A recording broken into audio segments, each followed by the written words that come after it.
All right, so we are back, and we're going to talk about how we end up forming multiplets based on the idea that the coupling constants may be different.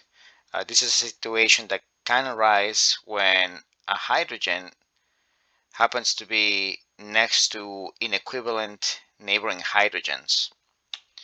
And so, if you were to have, for instance, a hydrogen that is next to one type of hydrogen, you will split that signal into a doublet.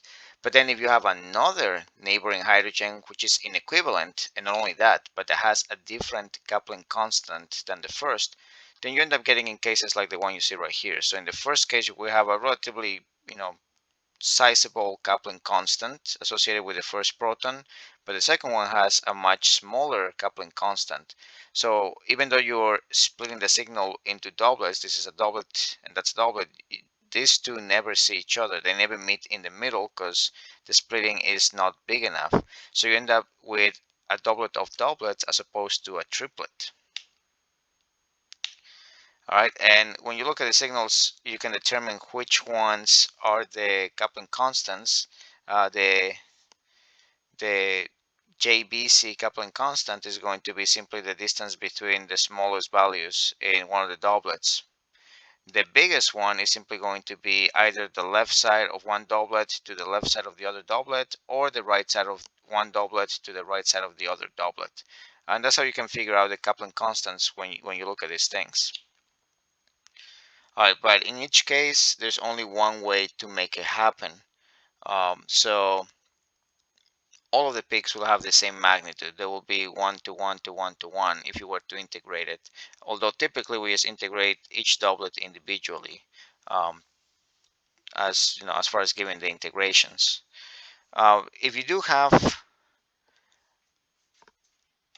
a situation where you have two hydrogens on one side but only one on the other side, and the coupling constants are different, then you can end up with something that's a little bit more complex in terms of the look. So assuming that the first two hydrogens have a higher coupling constant than the last one, the third one right here, then you'll have doublet splitting into triplet coming from the two hydrogens. But then the last one, which has a lesser value for the coupling constant in this example, it's only going to split each one of the triplet signals into corresponding doublets. And here you have to keep track of what the values are going to be, because the first two hydrogens are assumed to be equivalent, meaning that you have, let's say, a CH2 next door, and then you have this CH on the other side of your carbon, leading to the doublets that you see right here. But as far as the quantities, okay, these ones will split into 1 to 1, 1 to 1, but the one right here is twice as big in magnitude because that's a true triplet. So what's going to happen is that these two peaks will be twice as big, and so it will end up looking something like this. And now, as far as naming this particular pattern, notice that you do have a triplet format in here, but you also have a doublet, and the way you name it is based on which of the splittings has the highest coupling constant. And you can kind of tell because if you look at one of the doublets, well, this is it as far as the distance between them. But for the triplet, you will have to look at one of these peaks towards one of the smaller peaks, and then that distance is a lot larger than the distance between the doublets. Since the triplet seems to be the larger distance, that's the one that takes priority in the naming. So this is not a doublet of triplets, but rather a triplet of doublets, because the triplet has the bigger coupling constant in this example.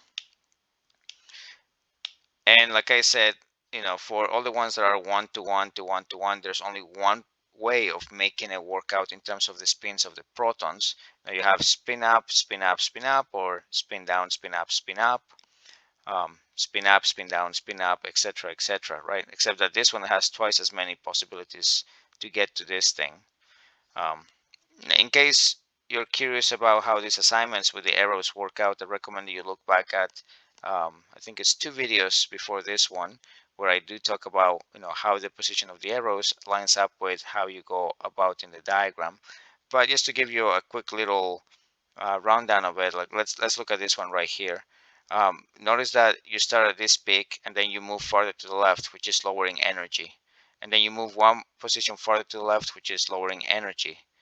But then for the last one, you move one position above, giving you a slightly higher energy. So notice that the first two are, spin up, spin up, spin down, representing how you're, moving in the position, for this diagram. All right, now as far as figuring out the value of the coupling constant, you simply measure the frequency difference between the inner peaks. So you could look at the difference between these two peaks, or the difference between those two peaks, or the difference between these two peaks to figure out the smaller coupling constant. Whereas for the triplet, you simply look at the extreme. So you could concentrate on the left portion of the big peak right here and measure how far it takes you to go to the left portion of the, the doublet right here. And then that will give you one of the signals. But you could also do it with the right portion to right portion, as well as the left to left. It's kind of up to you how you want to go about it, but you have to make sure you're doing it with the correct, values. Okay, and then you can get into other situations that are a little bit more complex. Like in this case, you could have a peak that has a coupling constant initially that it's maybe of intermediate value, followed by a coupling constant that may be a lot larger. Okay, so what's going to happen is that this peak may be split into a doublet initially, but then that doublet is going to be split into two other doublets. But notice now that the difference is a lot larger for these peaks.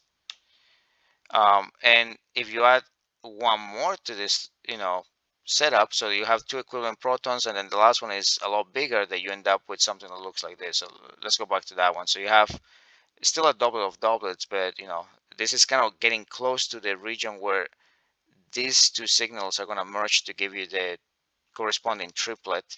And similarly here, these peaks are kind of beginning to get to the point where they might give you a proper multiplet, like a quartet perhaps. But yeah, not quite, right? So you have this overall look, and once again, this arises from the fact that the last one we're going with the premise that we have a much larger coupling constant. So at the end of the story, we tend to refer to these ones as multiplets, at least this early on in organic chemistry. When you see these patterns that look pretty ugly, they don't line up with your typical quartet, your septet, your triplet, your doublet. Usually we just refer to them as doublets, but you should know that the reason you're having those weird shapes is because the coupling constants are different among inequivalent protons that happen to be neighboring protons to the signal that you're actually looking at. Okay, so with all that being said, in the next video we'll talk about carbon NMR, and we'll see how this information will aid us in figuring out what molecular structures we may have. And you'll find out that carbon NMR is a good addendum to proton NMR, and together with the two you can definitely find out the molecular structures of most molecules. Okay, so I'll see you in the next video.